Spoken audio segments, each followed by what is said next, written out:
இந்த நியூ இயர்னு வந்தாலே எல்லாரும் உறுதிமொழி எடுத்துக்குவோம். இன்னமே நாளையில இருந்து இப்படி இருக்கணும், இதெல்லாம் கைவிட்டுட போறேன், இதெல்லாம் செய்ய போறேன் அப்படின்னு சொல்லிக்கிறது நமக்கு ஒரு பெரிய வழக்கம். அதை போல வருகிற ஆண்டுல நாம என்ன உறுதிமொழியை ஏற்றுக்கொள்வது அப்படின்னு உங்களுக்கு எல்லாம் தோணும். ஒன்னு செய்தால் சிறந்தது. எவ்வளவோ சொல்லுவாங்க. நல்ல விஷயங்களை பரப்புகிற முயற்சியை தயவு செய்து வருகிற ஆண்டில் மேற்கொள்ளுங்கள். இது ஒண்ணுதான் உங்களிடத்தில் நான் வேண்டுவது, நல்ல விஷயங்களை பரப்புகிற முயற்சி. இதை ஏன் நான் சொல்றேன்னு உங்களுக்கு நல்லா தெரியும். இப்ப எல்லாம் செல்போன்ல தான் வாழ்க்கையே இருக்கு. செல்போன் இல்லைன்னா வாழ்க்கையே இல்லை. பல் போனால் சொல் போச்சுன்னாங்க. இன்னைக்கு செல் போனால் வாழ்க்கையே போச்சு அப்படிங்கிற நிலைமையில எல்லாரும் அந்த செல்போனுக்குள்ள மூழ்கி கிடக்கிறோம். அதை நல்லதுக்கு பயன்படுத்துறோமா? பெரிய கேள்விக்குறி. ஒவ்வொருவரும் அவரவர்கள் மனதை நோக்கி கேட்டுக்கணும். அதுவும் இன்னைக்கு இளைய சமுதாயம் தங்களுக்கு கிடைத்த செய்தி சரியா தவறான்னு சோதிக்கிறதே இல்லை. தனக்கு ஒரு செய்தி கிடைச்சிட்டா போதும், உடனே இன்னைக்கு அத மெசேஜ் காலம் போய், வாட்ஸ்அப் காலம் போய், பேஸ்புக் அது இதுன்னு வேகமா பரப்புறதுல முயற்சியா இருக்கிறான். ஆனா அது நல்ல செய்தியா, சரியான செய்தியா, உண்மையான செய்தியான்னு பார்ப்பதே இல்லை. வருகிற நாட்களிலாவது நல்ல செய்திகளை பரப்புவதற்கு நாம் முயற்சி மேற்கொள்ளணும். இந்த நிகழ்ச்சிக்கு வருகிற நீங்கள் ஏறத்தாழ 1 மாத காலம் இங்க வர்றீங்க. இந்த செய்திகளை எல்லாம் கேட்டுக்கொள்ளுகிறீர்கள். இதை போய் மற்றவர்களுக்கு சொல்லி இங்கு வர முடியாதவர்களுக்கும் இந்த கருத்துக்கள் போய் சேரணும். இங்க ஒவ்வொருத்தர் பேசும் பொழுதும் எத்தனை நூல்களை படித்து விட்டு பேச வருகிறார்கள். இந்த நூல்களெல்லாம் நாம படிக்கணும்னா ஆயுசு போராது. ஆனா அவர்களெல்லாம் சொல்லுகிற கருத்துக்களை கேட்டு அதில் முடிந்தவற்றை வாழ்க்கையிலே பின்பற்றி நாம் அறிந்தவர்களுக்கு அதை எடுத்து சொல்லுவதற்கு ஒரு நல்ல வாய்ப்பு. சங்கராச்சாரியார் பழைய பெரியவர் சந்திரசேகரர் இருந்த பொழுது ஒரு கருத்து சொல்லுவார். நாமெல்லாம் வீட்டில் அகல் விளக்கு பார்த்திருக்கிறோம், இந்த மின் விளக்கையும் பார்க்கிறோம். இந்த மின் விளக்கு எவ்வளவு பிரகாசம்! இந்த அரங்கத்துக்குள்ள நுழைஞ்ச உடனே எத்தனை விதமான மின் விளக்குகள் பளிச்சு பளிச்சுன்னு ஒரு பெரிய பூலோக சொர்க்கம் போல இந்த அரங்கத்தை மாற்றி இருக்கிறார்கள். மகிழ்ச்சியா இருக்கு. ஆனால் இந்த விளக்கை வைத்துக் கொண்டு இன்னொரு விளக்கை ஏற்ற முடியுமா நம்மளால? முடியாது. போய் மின்சார வேலை பார்க்கிறவற்றை கேளுங்க. இந்த ஒரு பல்பை வச்சுக்கிட்டு இன்னொரு பல்பை இது மூலமா நான் ஏற்ற முடியுமான்னா ஷாக் அடிச்சு உசுறு போயிடும். ஆனா வீட்டில் இருக்க அகல் விளக்கு அது மிக குறைந்த வெளிச்சத்தை தான் கொடுக்கும். ஆனால் ஒரு அகல் விளக்கு 10, 100, 1000, லட்சம், கோடி விளக்குகளை ஏற்றுகிற ஆற்றல் அந்த ஒரே ஒரு சிறு அகல் விளக்கிற்கு இருக்கிறது. மார்கழி பெருவிழாவுக்கு வருகிற ஒவ்வொருவரும் ஒரு அகல் விளக்கு போல இருந்து சமுதாயத்திற்கு இந்த செயல்பாட்டினை கொண்டு செல்ல வேண்டும். உண்மையில் உங்களை எல்லாம் தியாகிகள்னு சொல்லணும். ஏன்னா இன்னைக்கு நியூ இயருக்கு எவ்வளவு புதிய புதிய விஷயங்கள் தொலைக்காட்சியில் வரும். அதையெல்லாம் தியாகம் செய்துவிட்டு இந்த அரங்கத்திற்கு வந்திருக்கிறீர்கள். உங்களை நான் நெஞ்சார பாராட்டுகிறேன். என்ன, கடவுளை சந்திக்கிறதுக்கு எல்லாரும் போனாங்களாம். கடவுளை சந்திக்க போனா சும்மா போக முடியுமா ஐயா? ஒரு தெரிஞ்ச ஒரு வீட்டுக்கே சும்மா போக முடியுதா? ஏதோ பழம் ஸ்வீட்டு ஏதோ வாங்கிட்டு போறோம். அது மாதிரி கடவுளை சந்திக்கிறதுக்கு புறப்பட்டு போனான் ஒருத்தன். என்ன செஞ்சான்? அவனுடைய நிலத்துல விளைஞ்ச கரும்பு கட்டை தூக்கி தலையில வச்சுக்கிட்டான். கடவுளை பார்க்க போய் நிக்கிறான் வாசல்ல. இன்னொருத்தன் பார்த்தான், நெல்லு கட்டு புதுசா அப்பதான் அறுவடை ஆகி வருது, அதை எடுத்து தலையில வச்சுக்கிட்டான். கடவுளை பார்க்க போய் நின்னான். இன்னொருத்தன் தேன் அடையில் இருந்து தேனை பிழிஞ்சி அதை கொண்டு போய் கடவுளுக்கு கொடுக்கறதுக்காக நின்னான். இப்படி ஒவ்வொருத்தனும் ஒரு பொருளோட நின்று கொண்டிருக்கிறான். கடவுளுடைய அந்த கதவு வாயில் இன்னும் திறக்கல. இத்தனை பேர் காத்துக்கிட்டு இருக்கிறான். ஒருத்தன் கையை கட்டிக்கிட்டு சும்மா நிற்கிறான். கடவுள் இப்ப கேட்கிறார், கதவை திறந்ததும், நீ என்ன கொண்டு வந்திருக்கிறாய்? இறைவா, நான் நெல் கட்டை சுமந்து கொண்டு நிற்கிறேன். இன்னொருத்தன், நான் கரும்பு கட்டு கொண்டு வந்திருக்கிறேன். இன்னொருத்தன், தேனை பிழிந்து அதை கொண்டு வந்திருக்கிறேன் தேனடையிலே இருந்து. கடவுள் ஒருத்தனை பார்த்தார், அவன் கையை கட்டிக்கிட்டு சும்மா நின்னான். நீ ஒன்னு கொண்டு வரலையான்னு கேட்டார். அவன் சொன்னான், ஏன் கொண்டு வராம? நிறைய கொண்டு வந்திருக்கிறேன். என்னெல்லாம் கொண்டு வந்திருக்கிற? பொய், களவு, காமம், ஆணவம், மாயை, கண்மம், இவ்வளவு நான் கொண்டு வந்திருக்கிறேன் அப்படின்னா. கடவுள் என்ன சொன்னார் தெரியுமா? இந்த பொருள் எல்லாம் தலையில சுமந்துகிட்டு நிற்கிறானே, அவனெல்லாம் வீட்டுக்கு போக சொல்லு, இந்த கையை கட்டிக்கிட்டு நிக்கிறவனை மட்டும் உள்ள கூப்பிடு அப்படின்னார். இப்ப சுத்தி நின்னவனுக்கெல்லாம் ஒரு சந்தேகம், என்ன கடவுள் இவ்வளவு நேரம் நாமெல்லாம் காத்துக்கிட்டு சுமந்துக்கிட்டு நின்னோம், இதை நம்மளை கூப்பிடல, சும்மா கையை கட்டிக்கிட்டு நிற்கிறான், அவனை கூப்பிடுறாரேன்னு. கடவுள் சொன்னார், அவர்களெல்லாம் நான் படைத்த பொருளை சுமந்து கொண்டு நிற்கிறார்கள், இவன் ஒருவன் தான் அவன் படைத்த பொருளை சுமந்து கொண்டு நிற்கிறான், அவனைத்தாண்டா நான் முதல்ல கவனிக்கணும், உள்ள அனுப்புனார். அப்படிப்பட்ட நிலைமையில் தான் இன்றைக்கு நாம் எல்லாம் வாழுகிறோம். இந்த இனிய புத்தாண்டு திருநாளில் இதுவரையில் போனது போகட்டும், பாரதி சொல்லுவான் அல்லவா, சென்றது இனி மீளாது, கவலை என்னும் குழியிலே விழுந்து கிடக்காமல் இன்று புதிதாய் பிறந்தோம் என்ற சிந்தனையோடு நல்ல கருத்துக்களை உள்வாங்கிக் கொள்வதற்குத்தான் இன்றைக்கு ஒரு அருமையான நிகழ்ச்சி. ஆண்டுதோறும் எனக்கு புத்தாண்டில் உங்களை சந்திப்பதற்கு ஒரு நல்ல வாய்ப்பை கொடுத்து, கூடுதலாக இந்த புத்தாண்டில் ஒரு நடனக்கலை விருந்தையும் எனக்கு அளித்திருக்கிற பழனியப்பன் ஐயா அவர்களுக்கு நான் கோடான கோடி நன்றியை தெரிவித்துக் கொண்டிருக்கிறேன். என்ன காரணம்னா, இன்னைக்கு நான் பேச எடுத்துக்கொண்ட தலைப்பும் இந்த நிகழ்ச்சியினுடைய வடிவமைப்பும் ரொம்ப பொருத்தமா இருக்கு. என்ன தலைப்பு தெரியுமா? நலமுடன் எழுந்து வா. இது யாரு நலமோடு எழுந்து வரப்போகிறார்கள், எங்கு எழுந்து வரப்போகிறார்கள், எதை சொல்றது என்ற சிந்தனையோடு தான் நான் இந்த அரங்கத்திற்குள்ளே வந்தேன். ஆனால் வந்தவுடன் இந்த குழந்தைகள் ஆடிய நடன கலை எனக்கு எதை பேச வேண்டும் என்று ஒரு அடியெடுத்து கொடுத்தது என்றுதான் சொல்ல வேண்டும். காரணம், எல்லா கலைகளுக்கும் இல்லாத ஒரு தனித்த சிறப்பு நடனக்கலைக்கு உண்டு. இப்ப இசை கச்சேரி, அத பாடுற பாடகர் இல்லாமையே நீங்க கேட்டுவிடலாம் இல்லையா? அவர் ஒரு இடத்துல உட்கார்ந்து பாடிக்கிட்டு இருப்பாரு, நீங்க பக்கத்து தெருவில் இருந்து கூட அதை கேட்கலாம், ஏன் அந்த அரங்கத்து வாசல்ல உட்கார்ந்து கூட கேட்கலாம். சரி, ஓவியக்கலை, அந்த ஓவியத்தை வரைந்தவர் அந்த ஓவியத்துக்கு பக்கத்துல இருந்தாதான் உங்களால பார்க்க முடியுமா, ரசிக்க முடியுமா? இல்ல, அந்த ஓவியர் ஓவியத்தை வரைஞ்சு வச்சுட்டு வீட்டுக்கு போனா கூட நம்ம அந்த ஓவியத்தை பார்த்து ரசிக்கலாம்.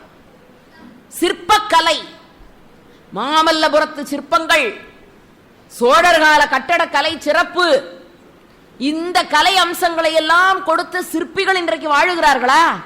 இல்ல. அப்ப சிற்பத்தை வடித்து வைத்த சிற்ப கலைஞன் பக்கத்துல இருக்கிறது இல்ல, சிற்பத்தை நாம ரசிக்கலாம். சமையல் கலை, பெண்கள் அருமையா சமைக்கிறாங்க, பல இடங்கள்ல ஆண்களும் சமைக்கிறாங்க இன்னைக்கு. அதை சமைத்த கலைஞர் இல்லை என்றாலும் கூட அந்த சமையலை நம்மாலே அனுபவிக்க முடியும். அப்ப எந்த கலையையும் அதை தருகிறவர்கள் இல்லாமலேயே கூட அனுபவித்து விட முடியும். எந்த கலையை தவிர? நடனக்கலையை தவிர. அதுதான் நடனக்கலைக்கு இருக்கிற தனித்த சிறப்பு.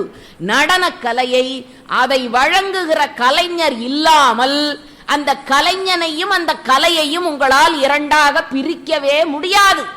ஆகவேதான் நடனக்கலைக்கு அவ்வளவு சிறப்பு.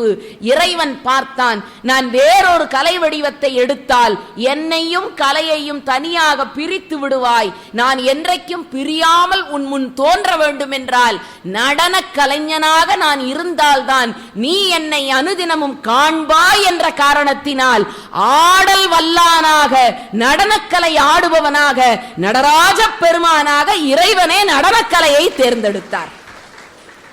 மற்றறியாத செழும் பசும் பொன்னே, மாணிக்கமே சுடர் வண்ண கொழுந்தே, குற்றறியாத பெருந்தவருள்ள கோயிலிருந்த குணப்பெரும் குன்றே, வேற்றறியாத சிற்றம்பல கனியே, விச்சையில் வல்லவர் மெச்சும் விருந்தே, சாற்றறியாத என் சாற்றும் களித்தாய், தனி நடராஜா என் சர்க்குருமணியே, சர்க்குருமணியே.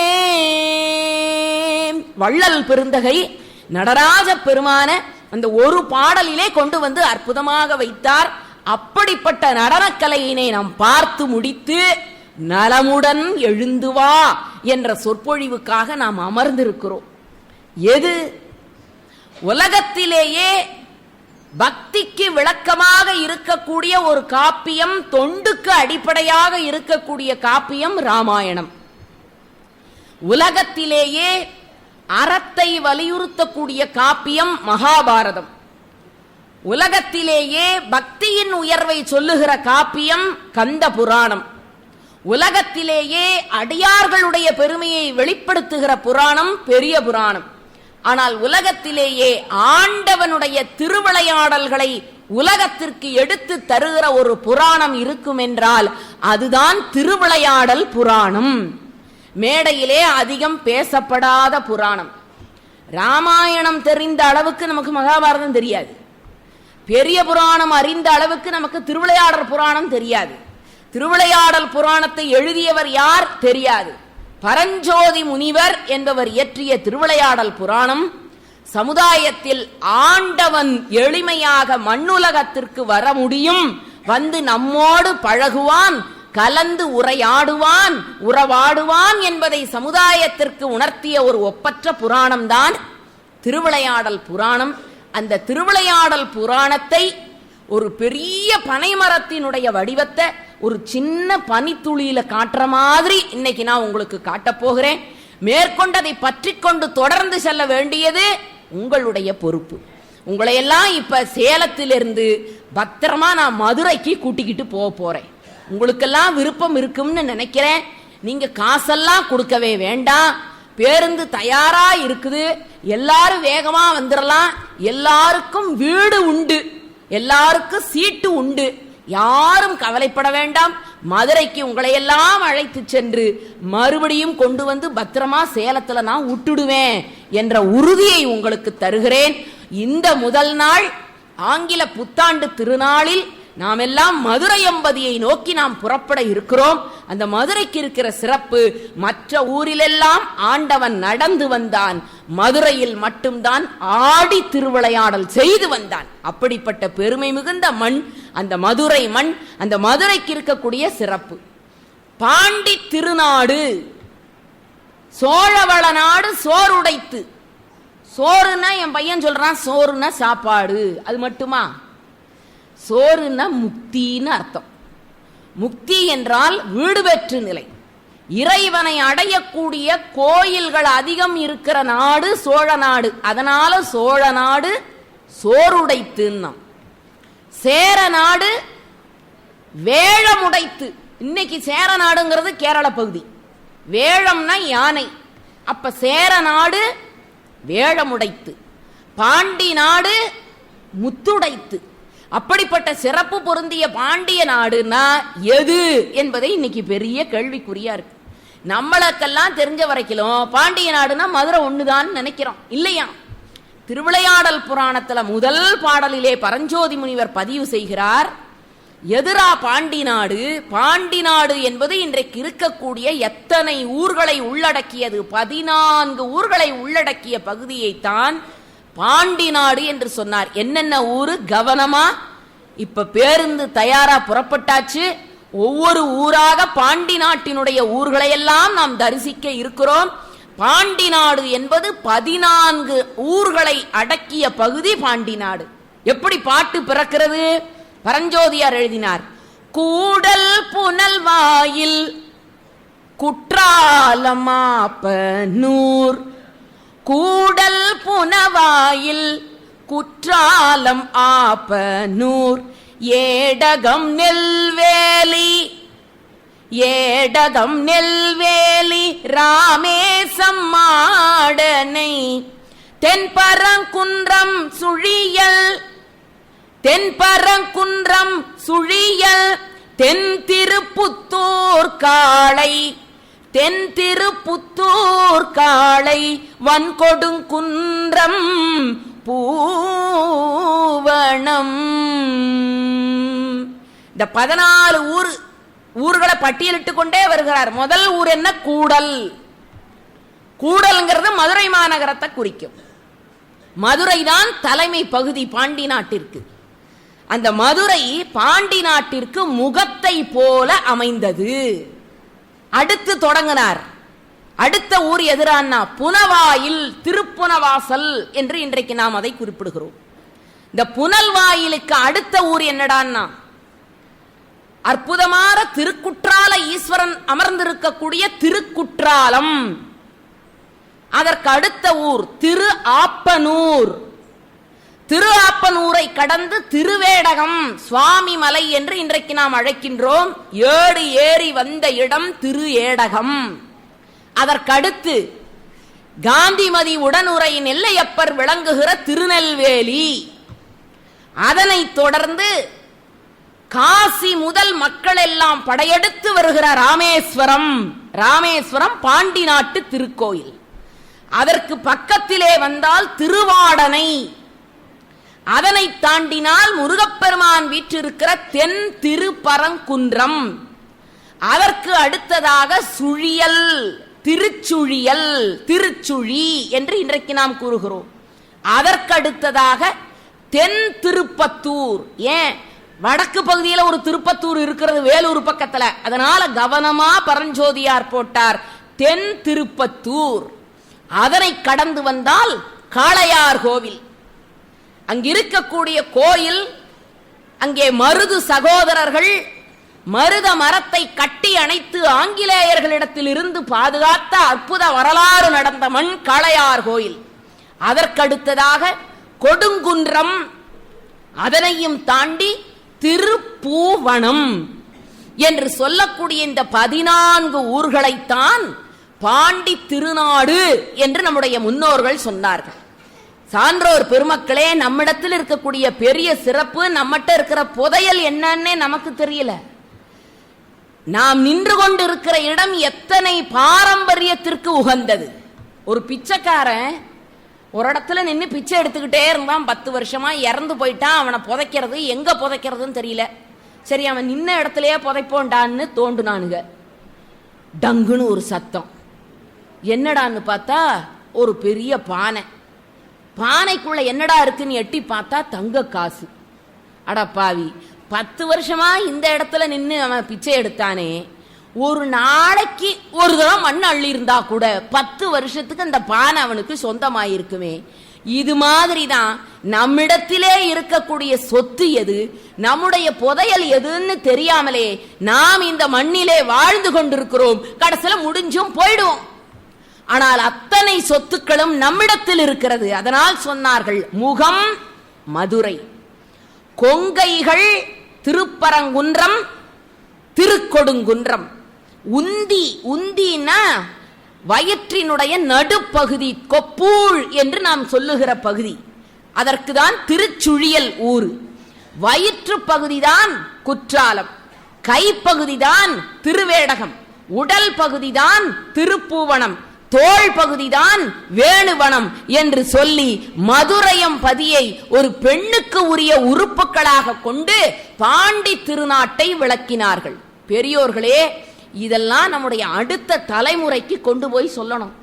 நம்ம குழந்தைக பீப்பு பாடலுக்கும் குத்துப்பாட்டுக்கும் எதுக்குமோ தலையாட்டிக்கிட்டு எதை செல்வம்னே தெரியாம அழிந்து கொண்டிருக்கிற ஒரு தலைமுறையை மீட்டு எடுக்கிற ஒரு பெரிய புரட்சியை இன்றைக்கு மார்கழி பெருவிழா செய்து கொண்டிருக்கிறதுன்னு சொன்னா அதுல 2வது கருத்து இல்லைங்க.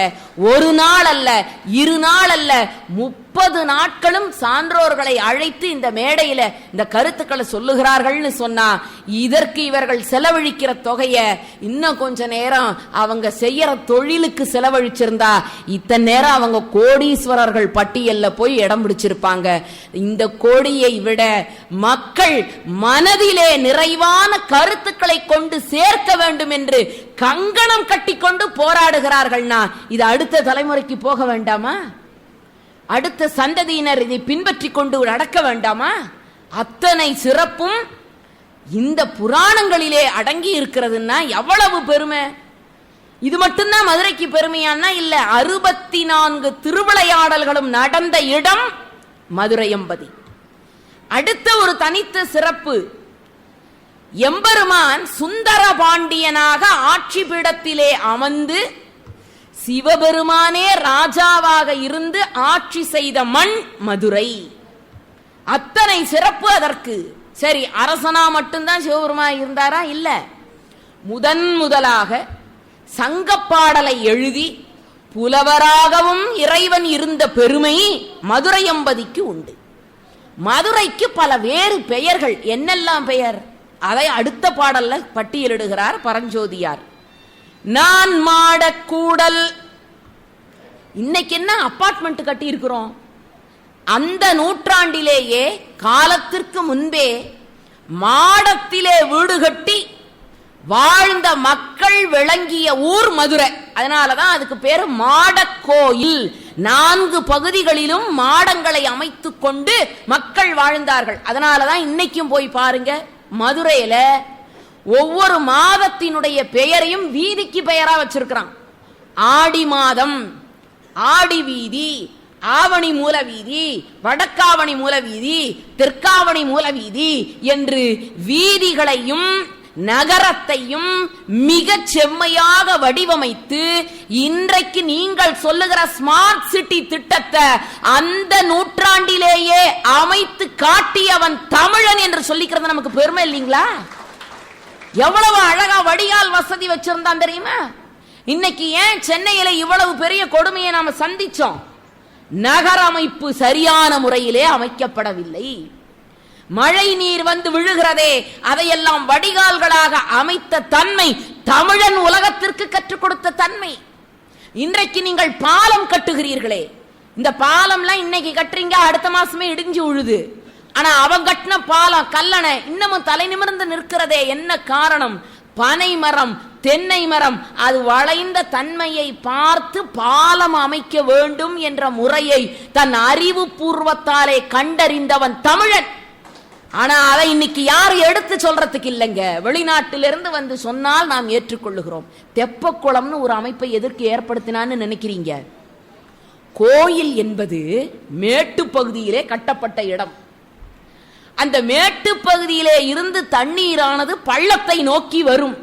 அப்படி வருகிற பொழுது ஊர் அழிந்து விடக்கூடாது, கோயில் பாழாகிவிடக் கூடாது என்பதற்காக ஒவ்வொரு கோயிலினுடைய மைய பகுதியிலும் தெப்பக்குளம் என்ற அமைப்பினை கட்டி வைத்து உபரி நீரை சேமித்து வைக்கிற பெரிய டெக்னாலஜி தமிழன் அந்த காலத்திலேயே கோயில் கலையில கட்டியிருந்தான்னா இன்னைக்கு அதை எடுத்து சொல்லுவார் இல்ல? இன்னைக்கு தெப்பக்குளம்னா தெரியல, டேங்க் அப்படிங்கிறான். மயிலாப்பூர் டேங்க்ல மட்டும் பத்திரமா இருந்ததுங்கிறான். நான் கூட கேட்டேன், வாட்டர் டேங்க் எப்படி பத்திரமா இருந்ததுன்னு. அப்புறம் தான் எனக்கு புரிஞ்சுது, அவன் டேங்க்குங்கிறத தெப்ப குளத்துக்கு அப்படி தமிழ்ல சொல்லணுமா. இவனெல்லாம் என்ன செய்யறது? அப்படி நகரமைப்பு அவ்வளவு சிறப்பு. மதுரையிலே நான் மாடக்கூடல். அதனாலதான் பாட்டு எப்படி எழுதினா, நான் ஆட்சி செய்து வரும் நான் மாட கூடலிலே நீ நாட்சி என்ற பெயர் எனக்கு. நான் மாட கூடல், 4 மாடங்களும் கூடுகிற இடம், அதனால் அதற்கு பெயர் கூடல். கூடல் மாநகரம். அடுத்த பேரு திரு ஆலவாய். மதுரைக்கு இருக்கிற மற்றொரு பெயர் திரு ஆலவாய். மந்திரமாவது நீரு, வானவர் மேலது நீரு, சுந்தரமாவது நீரு, துதிக்கப்படுவது நீரு, தந்திரமாவது நீரு, சமயத்தில் உள்ளது நீரு, செந்துவர் வாயுமை பங்கன் திரு ஆலவாயான் திருநீரே. இன்னைக்கு நாமெல்லாம் நெற்று நிறைய நீரு பூசுறோம்னா ஒருத்திக்கு நாமெல்லாம் கடன் பட்டிருக்கிறோம். யாரு தெரியுமா? அவள்தான் மதுரையம்பதியினுடைய அரசமாதேவி மங்கையர்க்கரசி. அவ இல்லைன்னா இன்னைக்கு நாமெல்லாம் சைவம் தழைக்குமா? திருநீரு பூச முடியுமா? ஏன்? கணவன் வேற சமயம், அவனுக்கு தெரிஞ்சு நெற்றியில நீர் பூசுனா கண்டுமுட்டுன்னுவான். இது பரவாயில்ல, அடுத்த தெருவில் ஒருத்தன் திருநீரு பூசியிருக்கான்னு சொல்றத கேட்டாலே தீட்டு வந்துருமா. இதுக்கு பேரு கேட்டு முட்டுமா. கண்டால் தீட்டு கேட்டால் தீட்டு என்று திருநீரை பூசாமல் இருந்த சமயத்தில் திருஞான சம்பந்த பெருமானை மதுரையம்பதிக்கு அழைத்து வந்து சைவத்தையும் திருநீற்றையும் தழைக்க வைத்த பெருமை மதுரையிலே வாழ்ந்த மங்கையர்க்கரசிக்கு உண்டு. அதனாலதான் பாடினார்கள் மங்கையர்க்கரசி வளவர் கோன் பாவை. அந்த தாய் இல்லைன்னா இன்னைக்கு சைவம் இல்லை. அதை யார கூட்டு கொண்டு வந்து? திருஞான சம்பந்த பெருமான அழைத்து வந்து முதல்ல ஒரு அரசியல் தலைவரோ ஒரு சமய தலைவரோ நம்ம ஊருக்கு வர்றாருன்னா அவரை வரவேற்பதற்கு இன்னைக்கு ரெண்டு பக்கமும் என்ன கட்டுவோம்? கொடி கட்டுவோம் இல்லையா? எந்த கட்சி தலைவர் வர்றாரோ அந்த கட்சியினுடைய கொடியை தெருக்களிலே கட்டுவது இன்றைக்கு வழக்கம்னு நினைக்கிறீங்களா? இல்ல, 6-7ஆம் நூற்றாண்டிலேயே முதல்ல மதுரையம்பதியினுடைய வீதிகள்ல திருஞான சம்பந்த பெருமானை வரவேற்பதற்காக கொடி கட்டி அவரை வரவேற்ற திறம் நம்முடைய பரம்பரை. அப்படி நம்மிடத்தில் இருக்கக்கூடிய மரபுங்க அது. அப்படி கொடிகள் வா வா வா என்று மதுரையை நோக்கி வந்த திருஞான சம்பந்த பெருமானை அழைத்ததாம். ஆகவே அவர் பாடிய தேவாரத்திலே பதிவு செய்தார் ஆலவாயான் திருநீரு. மதுரைக்கு இருக்கிற மற்றொரு பெயர் ஆலவாய், இன்னொரு பெயர் கடம்ப வனம். கடம்ப மரங்கள் நிறைந்திருந்த காரணத்தினாலே மதுரைக்கு கடம்ப வனம் என்று பெயர். கனியமுதே கருணை கடலே துணை நீயே சொக்கேசர் மனமகிழும் மயிலே கடம்பவன குயிலே. கடம்ப மரங்கள் நிறைந்திருக்கிற காடு மதுரை, அதனால அதற்கு கடம்பவனம் என்றொரு பெயர். துவாத சாந்தபுரம், உலகத்திலேயே அமைதிக்கு தர்மையான இடம் என்று சொன்னால் அது மதுரையை குறித்தது. இன்னொரு இடம் பூலோக கைலாசம் என்று சொன்னால் அது மதுரையை குறிக்கும். இன்னொரு பெயர் சிவராஜதானி. சிவபெருமான் இருந்து அரசோற்றிய காரணத்தினால் அந்த ஊருக்கு சிவராஜதானி என்று பெயர். இன்னொரு பெயர் கன்னிபுரீசம். ஏன் தெரியுமா? மீனாட்சி அம்மை திருமணம் செய்து கொள்வதற்கு முன்பு கன்னியாக இருந்து அந்த ஊரை ஆட்சி செய்த காரணத்தினால் அந்த ஊருக்கு கன்னிபுரீசம் என்று பெயர். ஜீவன் முக்திபுரம், சிவநகரம், இப்படி 1000 திருநாமங்களை கொண்ட சிறப்பு மதுரை என்ற ஊருக்கு இருக்கிறது. அந்த ஊரினுடைய பெயரை பாருங்கள். முதல் எழுத்தை எடுத்துருங்க துரை, நடு எழுத்தை எடுத்து விடுங்கள் மறை, கடைசி எழுத்தை எடுத்து விடுங்கள் மது. இப்படி எதை பிரித்தாலும் அதற்குள்ளே 1000 பொருள்மை. மது என்றால் தேன் என்று பொருள். அப்படிப்பட்ட சிறப்பை உடைய நகரம். அந்த நகரத்தை தான் முதலாக சிவபெருமான் தன்னுடைய 64 திருவிளையாடல்களை நடத்துவதற்காக அந்த ஊரை தேர்வு செய்கிறார். அந்த ஊர்ல இன்னொரு சிறப்பு என்னடான்னா, குமரகுருபரர் பிள்ளைத்தமிழை இயற்றிய இடம் அந்த ஊர். மீனாட்சி அம்மை மேல அற்புதமான பிள்ளைத்தமிழ். மீனாட்சி அம்மை பிள்ளைத்தமிழ். தொடுக்கும் கடவுள் பழம்பாடல் தொடையின் பயனே. அதை பாடுகிற பொழுது மீனாட்சி அம்மையே ஓடி வந்து அந்த அரங்கத்துல முத்துமாலையே குமரகுருபரர் கழுத்திலே அணிவித்தாளாம். அப்படிப்பட்ட மீனாட்சி அம்மை பிள்ளைத்தமிழ் எழுந்த இடம். இன்னொரு சிறப்பு மதுரைக்கு நமக்கெல்லாம் நல்லா தெரியும். பிறக்க முக்தி எந்த ஊரு? திருவாரூர். ஆனா அது நம்ம கையில இருக்கா பிறக்கிறது? இல்ல. இறக்க முக்தி காசி. அது முடியுமா? எல்லாராலையும் காசியில போய் இறக்க முடியுமா? முடியாது. நினைக்க முக்தி திருவண்ணாமலை. இதையாவது குறைஞ்சபட்சம் நாம செய்து கொண்டே இருக்கலாம். மதுரைக்கு என்னடா தனித்த சிறப்புன்னா, சிவபெருமான் கால் மாறி ஆடிய இடம் மதுரை. தில்லைக்கு சிறப்பு சிற்றம்பலம், மதுரைக்கு சிறப்பு வெள்ளி அம்பலம். அங்கு இருக்கக்கூடிய எம்பெருமான் நடராஜ பெருமான் ஆடுகிற திருக்கோலம். நடராஜதயாநிதியே உன்னை நம்பினே நான் கதியே, நடராஜதயாநிதியே உன்னை நம்பினே நான் கதியே, நடனம் புரியும் தில்லை நடராஜா. இந்த நடராஜ பெருமானுடைய வடிவத்தை ஒரு நிமிஷம் கண் முன்னால கொண்டு வந்து நிறுத்தி பாருங்கள். அந்த சடைமுடி விரிந்த சடைமுடியா இருக்கும். எங்கேயாவது நடராஜ பெருமான் சிலையில ஒடுங்கிய சடையை நீங்க பார்த்தது உண்டா? கிடையாது. எந்த நடராஜ பெருமானுடைய சிலை வடித்தாலும் அந்த சடையானது விரிந்த சடையா இருக்கும். என்ன காரணம்? இறைவன் இயங்கிக் கொண்டே இருக்கிறான், சுற்றி கொண்டே இருக்கிறான், அதனால்தான் விரிந்த சடை. ஆனா அந்த நடராஜ பெருமானுடைய சிலையை வடிப்பதில் 1000 அர்த்தங்கள் இருக்கிறது. அவனுடைய வலது கையை பார்த்தால் அக்னியை ஏந்தி கொண்டிருப்பான், இடது கையிலே பார்த்தால் மான் மழுவை தாங்கிக் கொண்டிருப்பான். ஒரு கை அருளை தரும், இன்னொரு கை தொங்க போட்டிருக்கிறது. எது தெரியுமா? என் பாதத்தை அடைந்தால் உனக்கு என் அருளை தருவேன் என்று தன் குஞ்சித பாதத்தை ஒரு கையாலே காட்டி இன்னொரு கையாலே அரவணைக்கிற சிறப்பு அந்த நடராஜ பெருமானுடைய வடிவம். தரிசனம் கண்டவர்க்கு மறுஜனனம் இல்லை, வரிசையுடன் அம்பலவன் வாழ்கின்ற தில்லை. தரிசனம் கண்டவர்க்கு மறுஜனனம் இல்லை, வரிசையுடன் அம்பலவன் வாழ்கின்ற தில்லை. இரவு பகல் இரவிடா ஏகரச பக்தி, இன்பமுருமானந்தம் பொங்கி வரும் பக்தி. பரவி வரும் அவன் அருகில் அணிமாதி சித்தி, பணிந்து வந்து சிற்றம்பலத்தை வலம் சுற்றி. சொப்பனங்கொண்டி உலகில் தோன்றி வரும் வேதம், சொன்னதது நீ என்றபடியாகும் போதம்.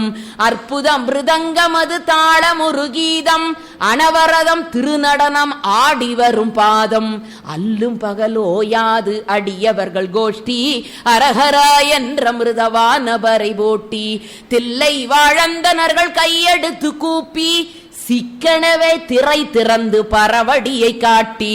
நஞ்சுண்ட கண்டனுக்கு கொன்றை மலர் சாற்றி, நல்ல திருசாந்துணையும் அம்பிகையை போற்றி. குஞ்சித பாதம் தனது மனதில் உருவேற்றி, கோபால கிருஷ்ணன் தொழும் நடராஜமூர்த்தி என்று அந்த காட்சியை அப்படியே சொன்னார். அரியும் சிவனும் ஒண்ணுங்க. அந்த தில்லையம்பதியிலே போய் பார்த்தால் நேரா என்ன நடராஜ பெருமான், கொஞ்சம் திரும்பினீங்கன்னா கோவிந்தராஜ பெருமாள்.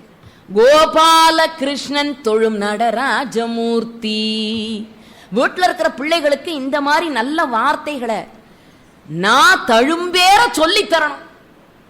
அதுக்கு நமக்கு நேரம் இருக்குதா? கணவன் மனைவி குழந்தை, இன்னைக்கு நான் பாராட்டணும், மேடையில் அந்த குழந்தைகளை ஆடிய பொழுது பெற்றோர்களையும் மேடையில அழைச்சு அவங்களுக்கும் ஒரு பெரிய பெருமை செலுத்தினாங்க. என்ன காரணம்? பெற்றோர்கள் கொஞ்ச நேரமாவது அந்த குழந்தையோட உட்கார்ந்து, நீங்க நீரு பூசி நீங்க பாட்ட சொன்னாதான் உங்க பிள்ளை பக்கத்துல உட்கார்ந்து சொல்லும். நீ சொல்லு சொல்லுன்னு அதை போட்டு ஒரு ரூம்ல போட்டு பூட்டி விட்டு நீங்க பெருசா உட்கார்ந்து தெய்வம் தந்த வீடு பார்த்துக்கிட்டு இருந்தீங்கன்னா அது என்ன வீடா இருக்கும்? பிள்ளைகளுக்கு பக்கத்துல உட்கார்ந்து பெரியவர்கள் சொல்லி கொடுக்கணுங்க. தாத்தா பாட்டின்ற உறவு முறை வருங்காலத்துல இதெல்லாம் இல்ல. ஒரு வீட்டுல கேட்டேன் ஒருத்தர்கிட்ட, ஏங்க நீங்க கூட்டு குடும்பமானே? நாங்க எப்போதுமே கூட்டு குடும்பம் தான். அப்படியா? ஆமா, நானும் என் மனைவி கூட்டாதான் இருக்கிறோம். அப்பதான் எனக்கு ஒண்ணு புரிஞ்சுது, கூட்டு குடும்பம்னாலே இன்னைக்கு அர்த்தம் மாறி போச்சு. கணவனும் மனைவியும் சேர்ந்து வாழ்ந்தாலே கூட்டு குடும்பம்னு நினைக்கிற ஒரு மோசமான குடும்ப நிலைவேன நாம் இன்னைக்கு வாழ்ந்துகிட்டு இருக்கிறோமே. ஆனா எது நம் குழந்தைக்கு போய் சேரணும்? கணவன் மனைவி குழந்தையாக சோமாஸ்கந்த மூர்த்தியாக எம்பெருமான் காட்சியளித்தார். அது இல்லவோ சிறப்பு. எங்க ஊர் ஸ்ரீரங்கத்துல வைகுண்ட ஏகாதசி அன்னைக்கு பெருமாளை தரிசனம் பண்ணணும்னு போய் நின்னேன். ஒரு அம்மா பிள்ளைய கூட்டிக்கிட்டு வந்து நிக்கிறா எனக்கு முன்னால. அந்த பிள்ளை அந்த அம்மா கிட்ட கேள்வி கேக்குது, மம்மி இந்த அங்கிள் யாரு? எனக்கு தூக்கி வாரி போட்டு, இங்க யாரா அங்கிள் நிக்கிறாரு? யார கேக்குது? பச்சை மாமலை போல் மேனி, பவளவாய் கமல செங்கண், அச்சுதாமரர் ஏரே ஆயர்தம் கொழுந்தே என்னும் இச்சுவை தவிர யான் போய் இந்திரலோகம் ஆளும் அச்சுவை பெரினும் வேண்டேன் அரங்கமா நகருளானே. பாவ தொண்டரடி பொடியாழ்வார் அப்படி உருகி உருகி தமிழ்ல பாடினாரு. அங்க நின்னுகிட்டு அந்த பிள்ளை அம்மாவை கேக்குது, இந்த அங்கிள் யாரு? சரி, நான் இந்த அம்மா எப்படி பதில் சொல்ல போறான்னு ஆர்வமா கேட்டுக்கிட்டு இருந்தேன். அந்த அம்மா பதில் சொல்றா, அவர் தாண்டி பெருமாள் அங்கிள், ஸ்னேக் பெட்ல ஸ்லீப்பிங்ல இருக்காரு பாத்தியா? இங்கே பெருமாள் அங்கிளுக்கு ஒரு விஷ் பண்ணு. அந்த பிள்ளை அடுத்து ஒரு கேள்வி தயாரா வச்சிருக்குது. பக்கத்துல 2 ஆன்டி இருக்காங்களே, அவங்க யாருமா? பைந்தமிழின் பின் சென்ற பச்சை பசும் கொண்டலேன்னு பாடினார் குமரகுருபரர். எங்கேயாவது ஒரு தமிழ் வார்த்தை கேட்டா பெருமாள் பாய சுருட்டிக்கிட்டு அந்த தமிழ் பின்னால போயிடுவாராம். ஆனா இந்த ஆங்கிலத்தை கேட்டு என்ன பண்ண போறாருன்னு தெரியல. அப்படி நல்ல தமிழ் வார்த்தைகள், பாடல்கள் எத்தனை சிறப்பு! நம்ம அத்தனை சிறப்பையும் கொட்டி கொடுக்கிற சிறப்பு. கால் மாறி ஆடிய திருவிளையாடல் நடந்த இடம் யாரு போய் கேட்டா தெரியுமா? ராஜசேகர பாண்டியன். மன்னன் கோயிலுக்கு போனான், நடராஜ பெருமான் வடிவத்தை பார்த்தான். அற்புத மிருதங்கம் அது தாளம் ஒரு கீதம், அனவரதம் திருநடனம் ஆடி வரும் பாதம். ஏன்பா, யுகம் தோன்றின நாள்ல இருந்து இந்த வலது கால ஊனி இடது கால தூக்கி ஆடிக்கொண்டே இருக்கிறாயே, உன் வலது கால வலிக்கவே வலிக்காதா? கடவுள் மேல வச்சிருந்த பாசம். அவன் கேட்டான், அவர் கடவுளாச்சேன்னு நினைக்கல. அப்ப இறைவன் சொன்னாராம், கவலைப்படாத, உனக்காக நான் கால் மாறி ஆடுகிறேன் என்று. அந்த மதுரையில வெள்ளியம்பலத்துல மட்டும்தான் இடக்காலை ஊன்றி வலது காலை தூக்கி கால் மாறி நடனமாடிய திருக்கோலம் மதுரைக்கு. அதனாலதான் மதுரைக்கு அவ்வளவு சிறப்பு. அது மட்டுமா, இத்தனை பெருமைகளையும் கொண்ட மதுரையினுடைய விமானம், விமானம் வேற கோபுரம் வேற. நம்ம பிள்ளைகளுக்கு அது அர்த்தம் புரிய மாட்டேங்குது. விமானத்துக்கும் கோபுரத்துக்கும் அர்த்தம் தெரியல. விமானம் என்பது இறைவன் எழுந்தருளி இருக்கிற கருவறைக்கு மேல கட்டப்படுகிற பகுதிக்கு பேரு தான் விமானம். கோபுரம் என்பது திருச்சுற்றினுடைய மைய பகுதியில எழுப்பப்படுகிற உயரமான அமைப்புக்கு பேரு கோபுரம். விமானம் என்பது கருவறை. ஆனால் விமானமே கோபுரமாக இருக்கிற ஒரே திருக்கோயில் எது தெரியுமா? தஞ்சை பெரிய கோயில். இந்த தஞ்சை பெரிய கோயிலுக்கு மேல இருப்பதுதான் கோபுரம், விமானம் ரெண்டு ஒரே அமைப்பில கட்டப்பட்டது. நம்ம சொல்றோம் ரொம்ப பெருமையாக, ஸ்ரீவில்லிபுத்தூரிலே எழுப்பப்பட்டிருக்கிற கோபுரம் தான் அதிகமான உயரமும் சிற்ப வேலைப்பாடுகளும் கொண்டதாக இருந்தது. அதனாலதான் அது தமிழக அரசினுடைய சின்னத்திலே பொறிக்கப்பட்டது. அப்படிப்பட்ட சிறப்பு மதுரையிலே இருக்கக்கூடிய கருவறைக்கு மேல கட்டப்பட்டிருக்கிற விமானம் இந்திரனாலே வழிபாடு செய்யப்பட்டு இந்த மண்ணுலகத்திற்கு வந்தது. அந்த விமானத்தை 8 திசையிலும் 8 யானைகள் தாங்கி பிடித்துக் கொண்டிருக்கின்றன. அத்தனை சிறப்பும் அந்த விமானத்திற்கு உண்டு. சரி, ஊருக்குள்ள புகுந்தோம், வீதிகளை பார்த்தோம், தெருக்களை கடந்தோம், கோயில் வாசலுக்கு வந்தோம், கோபுரத்தை பார்த்தாச்சு, உள்ளுக்குள்ள போயாச்சு, விமான தரிசனம் கிடைத்தது. விமான தரிசனத்தை தாண்டி இப்ப இறைவனை பார்க்க போகிறோம். அங்க இருக்கக்கூடிய சிவபெருமானுக்கு எத்தனை பெயர்கள்! முதல்ல நம்ம ஊர்ல இருக்கிற கோயில்ல இருக்கிற சிவன் பேரு எத்தனை பேருக்கு தெரியும்? அன்னைக்கெல்லாம் பிள்ளை வீட்டுல பிறந்ததுன்னா அந்த ஊர்ல இருக்கிற கோயில்ல இருக்கிற ஆண்டவன் திருப்பெயரை தன் பிள்ளைக்கு வைப்பார்கள். கோவிந்தராஜன் இறைவன் திருப்பெயர்னா அந்த ஊர்ல பிறக்கிற எல்லாத்துக்கும் கோவிந்தராஜன். திருவாரூர்ல தியாகராஜன், வீடுகள் தோறும் தியாகராஜன். அந்த அம்பாளுக்கு பேரு கமலாம்பா, வீடுகள் தோறும் கமலாம்பா. அழகொழுக ஆண்டவன் திருப்பெயரை சொல்லி சொல்லி சொல்லி தன் குழந்தைகளை வளர்த்தார்கள். அத்தனை சிறப்பு.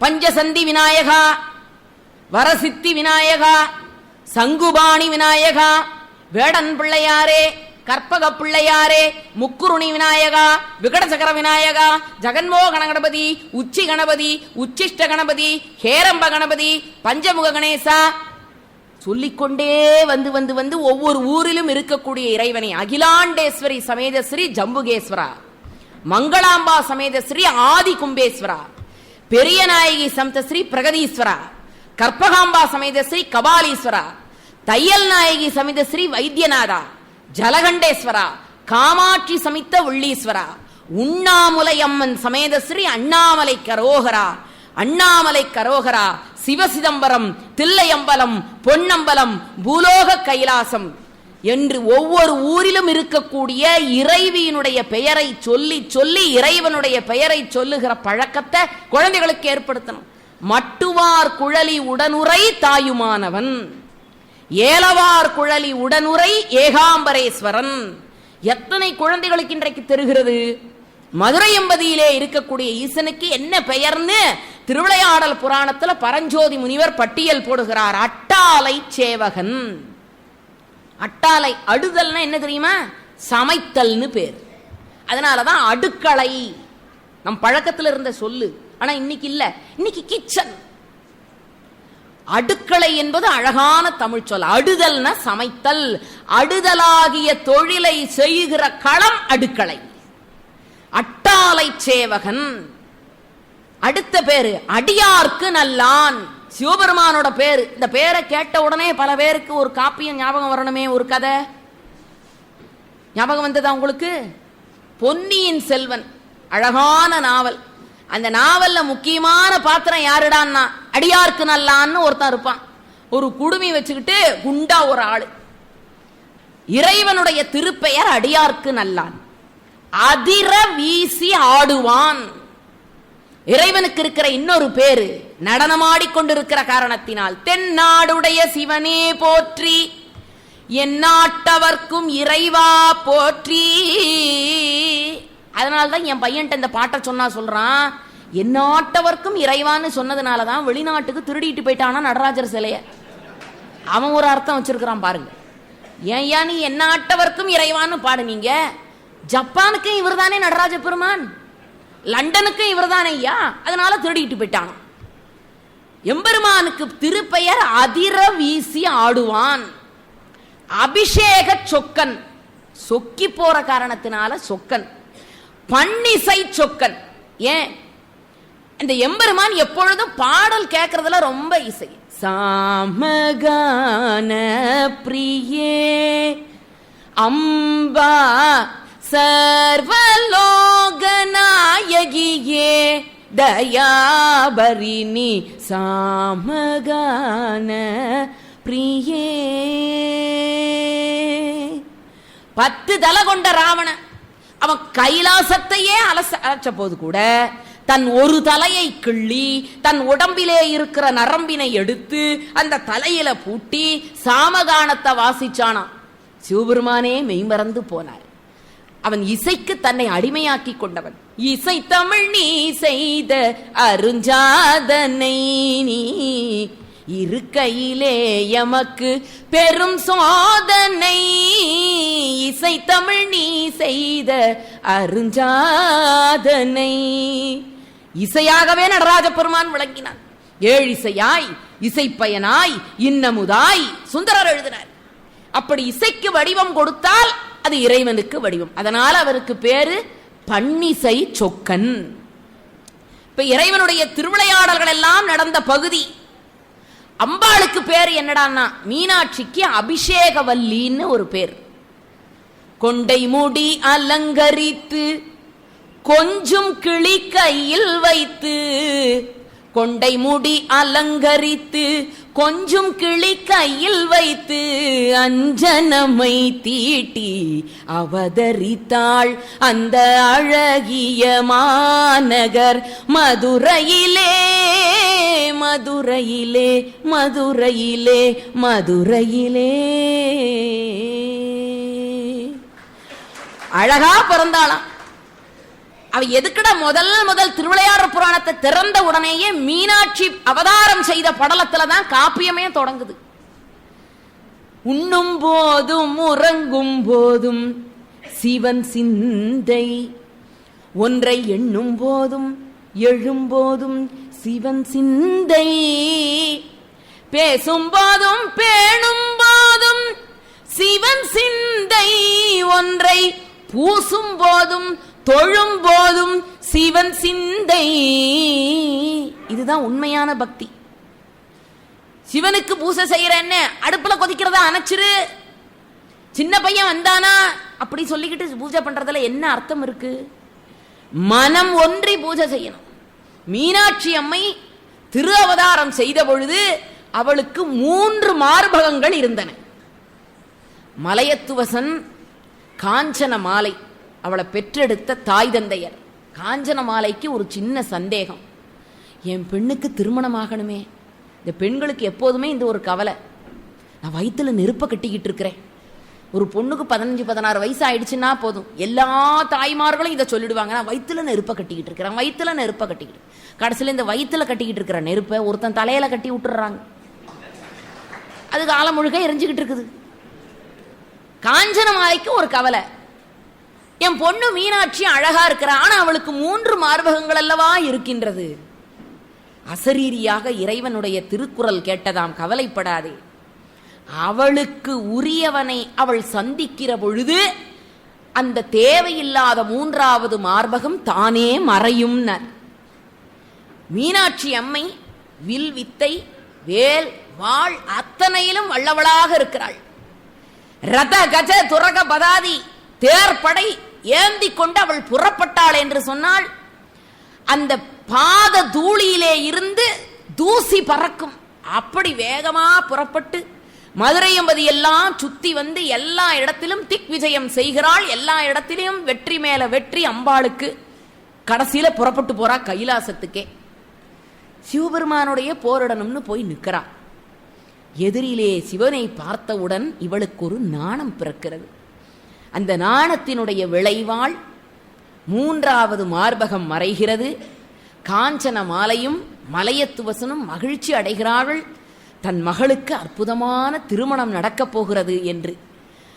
மீனாட்சி கல்யாணம் வைபோகமே. பழனியப்பன் ஐயா ரொம்ப விவரமானவர்.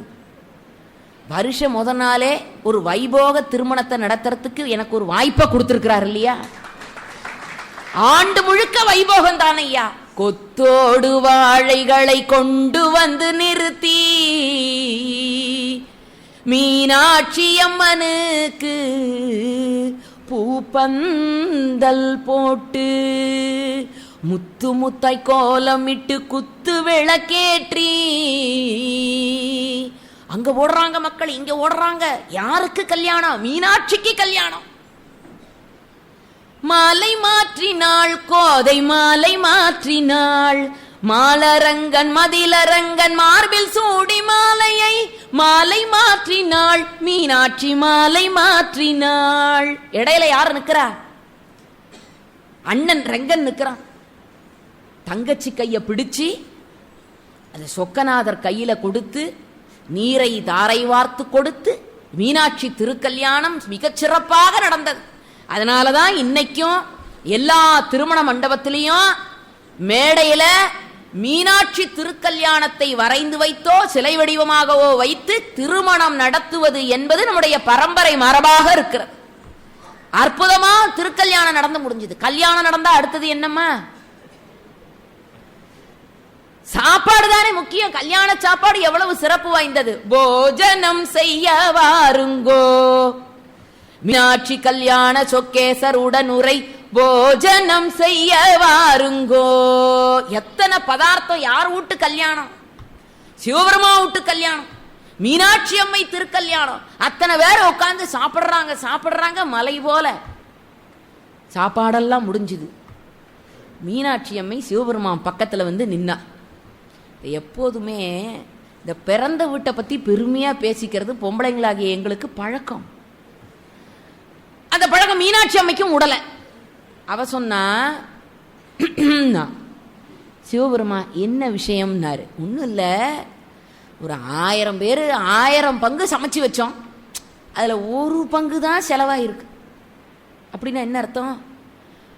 999 பங்கு சமையல் அப்படியே இருக்கு. நீ எத்தனை பேர் வேணாலும் வரலாம். எங்க அப்பா எவ்வளவு பணக்காரர் பார்த்தீங்களா, விதவிதமா சாப்பாடு சமைச்சு 1000 பங்கு சமைச்சாரு, ஒரு பங்கு தான் காலியாயிருக்கு, 999 பங்கு அப்படியே பாக்கியா இருக்கு. பாத்தீங்களா எங்க பிறந்த வீட்டு பெருமையை பாத்தீங்களான்னார். சிவபெருமா ஒன்னும் சொல்லல. குண்டோதரனை கூப்பிட்டார்.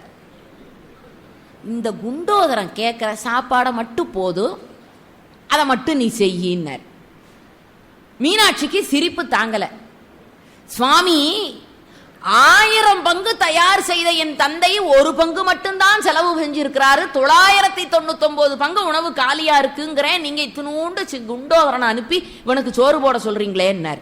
பரவாயில்லை மீனாட்சி, இவன் வயிறு நிறைந்தால் எனக்கு போதும்னார். குண்டோதரனை அழைத்து கொண்டு போய் அமர வைத்தார்கள். தலைவாழை இலை. குண்டோதரன் சொன்னான், இதெல்லாம் நமக்கு ஒத்து வராது, அண்டா எங்க இருக்குன்னு காட்டுன்னா. சரின்னு அடுக்கலைக்கு கூட்டிக்கிட்டு போய் அண்டாவை காட்டினார்கள். அத்தனை அண்டாக்களையும் ஒரு பார்வை பார்த்தான். அடுத்த நொடி எல்லாம் காலி. சோறு சமைச்சு மாளல. குடோன்ல இருந்து அரிசியை கொண்டு வரான், பருப்பை கொண்டு வரான். பக்கத்து கிராமங்களில் இருந்தெல்லாம் காய்கறிகள் எல்லாம் புறப்பட்டு வருகிறது வண்டி ஏறி. எதுக்கு? குண்டோதரனுக்கு சமைக்க. எல்லாம் தீந்து போச்சு. பசி பசி பசி. குண்டோதரன் வயிற்றை தடவிக்கொண்டே இருக்கிறான். ஈசா, என் பசி தீரவில்லையே. மீனாட்சிக்கு ஒன்னும் புரியல. அழைத்து கொண்டு போனாள். சிவபெருமான் இடத்துல நடத்தினாள். சுவாமி, மன்னிக்க வேண்டும், என்ன தெரியாமல் தவறு செய்து விட்டேன். பிறந்த வீட்டு பெருமையை பேசுவது என்பது பெண்ணுக்கு உடனே பிறந்த விஷயம். தயவு செய்து மன்னிக்க வேண்டும், நீங்க தான் காப்பாற்றணும்னா.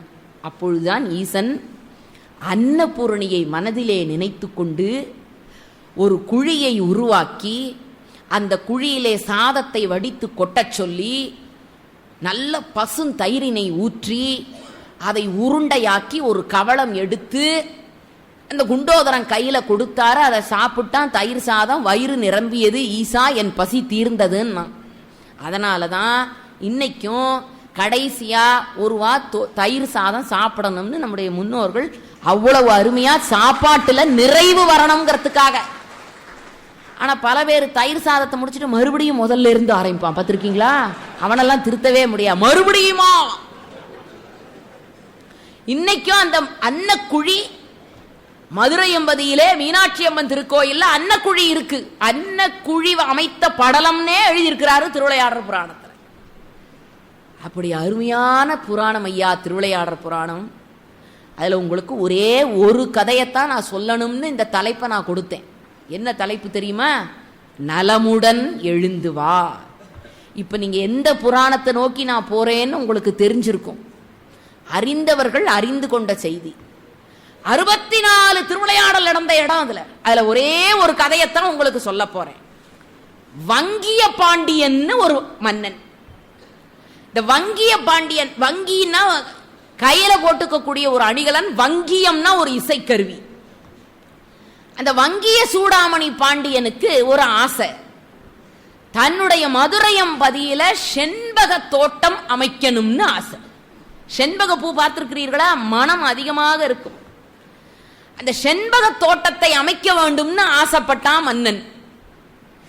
தன்னுடைய ஊரையெல்லாம் சுத்தப்படுத்தினான். நந்தவனத்தை புதிதாக உருவாக்கினான்.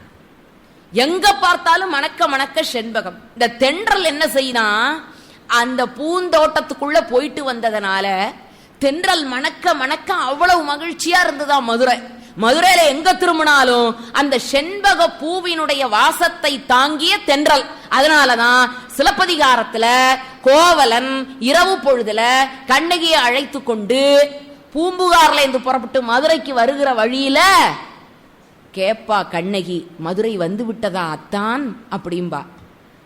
அதுக்கு எதிரிலே வந்தவர்கள் சொன்னதை கேட்டுவிட்டு கோவலன் சொல்லுவான், தென்றல் வீச தொடங்கி விட்டது, ஆகையால் மதுரை வந்து விட்டதுன்னு. அப்ப தென்றல் மணக்கிற மனத்தில் செண்பகத்தினுடைய தன்மை கலந்து காணப்பட்டதான். அப்படி அற்புதமா செண்பக தோட்டம் அமைத்த காரணத்தினால அந்த பாண்டியனுக்கு வங்கிய பாண்டியன்கிற பேரு மறைஞ்சு போய் செண்பக பாண்டியன் என்று அவன் பெயர் மாற்றம் பெற்றது. அது மட்டும் சிறப்பில்ல, அன்றாடம் செண்பக மலர்களை கொண்டு போய் சொக்கனுக்கு அணிவிப்பான். அதனால ஆண்டவனுக்கு பேரே மாறி போச்சு. சுந்தர பாண்டியன் ஈசன் பேர் இல்லையா, அவன் பேரே செண்பக ஈசன் மாறியதான். எங்கு பார்த்தாலும் செண்பக மலர். ஒரு நாள் மனைவியோடு தோட்டத்தில் உட்கார்ந்து பேசிக் கொண்டிருந்தான். அந்த நேரத்தில் அருமையான மனம் வீச ஆரம்பித்தது.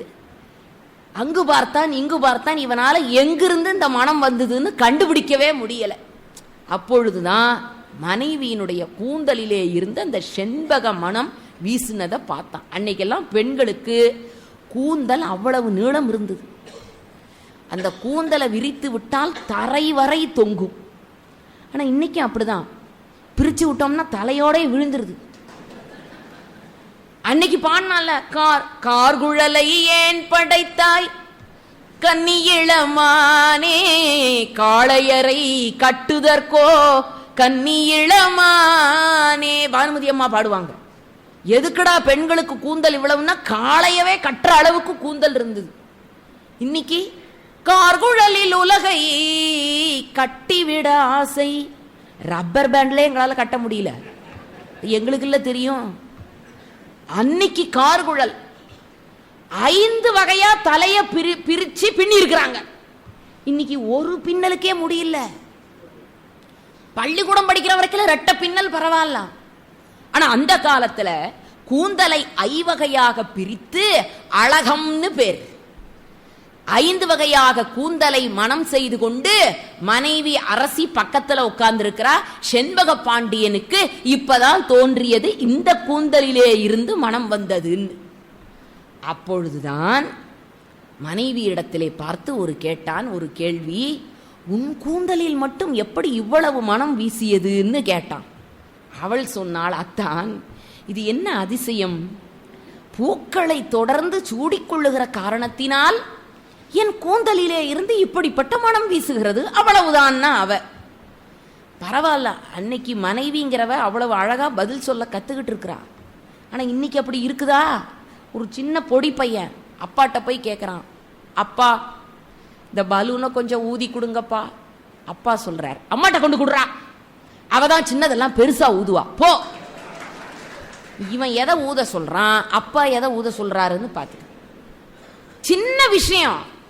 அவ சொன்னா, அத்தான் இது ஒரு பெரிய விஷயம் இல்லத்தான், தொடர்ந்து மலர்களை சூடிக்கொள்ளுகிற காரணத்தினால் என் கூந்தல் மணக்கிறதுன்னு அவன் ஒத்துக்கல.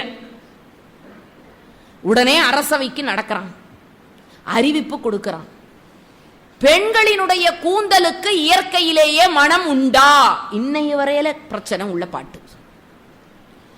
அத்தனை பேருக்கு மகிழ்ச்சி. இந்த பாட்டுக்கு, இந்த கேள்விக்கு யார் சரியான விடையை எழுதி கொண்டு வருகிறார்களோ அவர்களுக்கு 1000 பொற்காசு.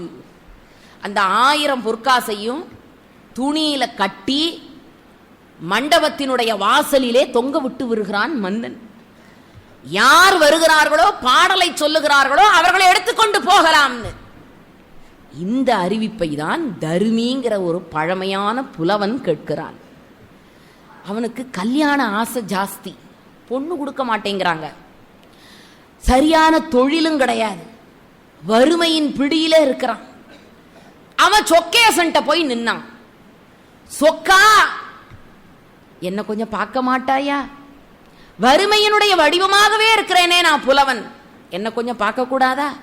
மீனாட்சி அப்படின்னா அந்த காட்சியை தான் எடுத்து திருவிளையாடல்ல மிக அற்புதமான ஒரு படைப்பாக படைத்திருக்கிறார்கள். எனக்கு தெரிஞ்சு புராணத்தை திரைப்படமாக்கி அதை அதிக அளவு சிதைக்காமல் அப்படியே கொடுத்த படம் என்ற பெருமை திருவிளையாடல் பாடத்துக்கு மட்டும்தான் உண்டு. நீங்க நினைக்கிற மாதிரி எல்லா புராணத்தையும் படம் எடுத்தால் அப்படியே தரமாட்டாங்க. அதுல டைரக்டர் உள்ள புகுந்து அவருக்கு வேணுங்கிற வேலையெல்லாம் மாத்திருவாரு. ஆனால் முழுமையாக அந்த படம் திருவிளையாடல் புராணத்து பாடல்ல பரஞ்சோதி முனிவர் என்ன பதிவு செய்திருக்கிறாரோ அது அப்படியே படத்துல வந்தது. தர்மீனாக நடித்த நாகேஷை நம்மளால மறக்க முடியுமா? நின்று கொண்டு மீனாட்சி திருக்கோயில்ல நின்று கட்டுகிறார். மீனாட்சி, ஒரு அம்மா திரும்பி பார்த்து கூப்பிட்டீங்களா? அப்ப சொல்லுவார், மீனாட்சின்னு கூப்பிட்டா யார் யாரோ திரும்பி பார்க்கறாங்க, தாயே நீ திரும்பி பார்க்க மாட்டேங்கிறியே. மரகத இடையில் மலர்பாவாடை மலைமகள் மேனி மகரந்த ஓடை வரம் தர எழுந்தாள் இரு கை வீசி மதுரையில் வாழும் மங்கையர்கரசி. அது என்ன சொல்ல அழகு பாருங்க, மலர் பாவாடை. பாவாடைன்னு சேர்த்து படித்தால் அம்பாளுக்கு பூப்பாவாடை, பா ஆடை என்று பாக்களாலே ஆடை புனைந்தேன் என்று அற்புதமான மொழி ஆளுமே அந்த பாட்டுல. அப்படி போய் இறைவனிடத்துல வேண்டுகிறார். சொக்கேசன் தன் பக்தன் அழைத்தால் வராமல் இருப்பானா? அது எப்படி? விரல்கள் நிறைய மோதிரம், இடையிலே பட்டுடுத்தி, அப்படி பட்டுடுத்திய புலவராக முன்னே வந்து நின்று கொண்டு இந்த சொக்கேச பெருமான் அந்த புலவரை அழைத்து, நான் எழுதிய பாடலை கொண்டு போய் நீ அவையிலே கொடு. இந்த பாடலை வாங்கி கொண்டு அவன் கேட்கிற கேள்வி இன்னமும் நம்ம மனசுல இருக்குது. நீ புலவன்தானா என்று அவனுக்கு மனசுக்குள்ள ஒரு எண்ணம். அப்படியா, கேள்விகளை நீ கேட்கிறாயா அல்லது நான் கேட்கட்டுமா? நீ கேட்காத, நானே கேட்கிறேன். எனக்கு கேட்கத்தான் தெரியும். எங்கே கேளும். பிரிக்க முடியாதது தமிழும் சுவையும், பிரியக்கூடாதது எதுகையும் மோனையும், சேர்ந்தே இருப்பது வறுமையும் புலமையும், சேராதிருப்பது அறிவும் பணமும், சொல்லக்கூடாதது பெண்ணிடம் ரகசியம், சொல்லக்கூடியது உண்மையின் தத்துவம், பார்க்கக்கூடாதது பசியும் பஞ்சமும், பார்த்து ரசிப்பது கலையும் அழகும், கலையில் சிறந்தது இன்னிசை நாடகம், நாடகம் என்பது நடிப்பும் பாட்டும், பாட்டுக்கு நாரதர், வீணைக்கு வாணி, அழகுக்கு முருகன், சொல்லுக்கு அகத்தியன், வில்லுக்கு விஜயன், ஆசைக்கு நீ, அறிவுக்கு நான். ஐயா ஆள விடுன்னு காலில் விழுந்து கும்பிட்டார். பாடலை எழுதி கொடுத்து மன்னனிடத்திலே கொடு. அவர் கொடுக்கிற பொருள் எல்லாவற்றையும் நீயே வைத்துக்கொள், எல்லாவற்றையும் நீயே வைத்துக்கொள்ளா, எல்லாம் எனக்கு வேணாம். அது சரி, பரிசு கொடுத்தால் நான் வாங்கிக் கொள்ளுகிறேன், வேற ஏதாவது கொடுத்தால் என்னிடம் வா, நான் பார்த்துக் கொள்ளுகிறேன். எங்கெங்க வீங்கி இருக்குன்னு பாக்கிறதுக்கா? அப்ப அவர் சிரிக்கிற சிரிப்பு, அடாடாடாடா, நடிகிறதுலங்க சிரிப்புக்கு இணையா வேற ஒண்ணு அந்த இடத்துல சொல்லவே முடியாது. உமது சிரிப்பு தெய்வீக சிரிப்பையா. அது சரி, உண்மை எங்கு பார்க்கலாம்? எங்கும் பார்க்கலாம். தெரு தெருவா சுத்துறவர் போல இருக்கு. உங்களுக்குன்னு ஒரு வீடே கிடையாதா? எந்த ஊருன்னு அவர் சொல்றது? எல்லா ஊரிலும் எழுந்தருளி இருப்பவனாயிற்றே. மயிலையில் அருள்மிகு கபாலீஸ்வரன், மதுரையில் விளையாடும் சுந்தரேசன், கையிலை சிதம்பரத்தில் நடராஜன், காசி கங்கையிலே விஸ்வநாதன். ஓம் நம சிவாய, ஓம் நம சிவாய, ஓம் நம சிவாய, சிவாய நம ஓம். கதி தரும் காஞ்சியில் ஏகம்பவாணன், கடவுர் திருத்தலத்தில் அமிர்த கடேஸ்வரன், கண்ணப்பன் கண் பார்த்த காலத்தியப்பன், கண்ணற்றி கனல் கொண்ட அண்ணாமலையன். ஓம் நம சிவாய, ஓம் நம சிவாய, ஓம் நம சிவாய, சிவாய நம ஓம். தேர்கொண்ட ஒற்றியூரில் மாணிக்க தியாகன், பாலூட்டும் சீர்காழியில் பிரம்மபுரீஸ்வரன், சீர்கொண்ட ஆரூரில் தியாகராஜன், திருவானைக்காவிலே ஜம்புகேஸ்வரன். ஓம் நம சிவாய, ஓம் நம சிவாய, ஓம் நம சிவாய, சிவாய நம ஓம். எந்த ஊர்ல சிவபெருமான போய் பார்ப்பதுங்க? எல்லா ஊரிலும் நிறைந்திருக்கிறேன் என்று சொல்லி அந்த தருமிக்கு பாடலை கொடுத்து அவைக்கு அனுப்புகிறான். தருமி போறார். செண்பக பாண்டியன் அமர்ந்திருக்கிற அந்த அற்புதமான அவை. மன்னனை பார்த்த உடனே எனக்கு மகிழ்ச்சி. பொன் கிடைத்து விடும், பொருள் கிடைத்து விடும், பால்காரன் கணக்கு, மோர்காரன் கணக்கு, அத்தனையும் தீர்த்திரலான்னு மகிழ்ச்சி. போய் நிற்கிறான். பார் வேந்தே, என்னை பார் வேந்தே, என்ன அற்புதம்! மன்னனுக்கு சந்தேகம் வந்துள்ள பாட்டை நானே எழுதி வந்திருக்கிறேன். இங்கே படியும். கொங்குதேர் வாழ்க்கை அஞ்சிரை சும்பி காமம் செப்பாது கண்டது மொழிவோ, பயிலியது கெழிலிய நட்பின் மயிலியல் செறியிற்ற அறிவை குந்தலின், அறியவும் உளவோ நீ அறியும் பூவே, அவ்வளவுதான். இந்த சில நேரங்களில் வேகமா சில விஷயத்தை சொன்னா அர்த்தம் புரியாம போயிடும். நிதானமா சொன்னாதான் மாட்டிக்குவோம். விறுவிறுன்னு சொல்லி முடிச்சானா அத்தனை பேருக்கும் அதிர்ச்சி. ஆஹா, என்ன அற்புதமான பாடல்! என் சந்தேகத்தை தீர்த்து வைத்த அற்புதமான பாட்டு.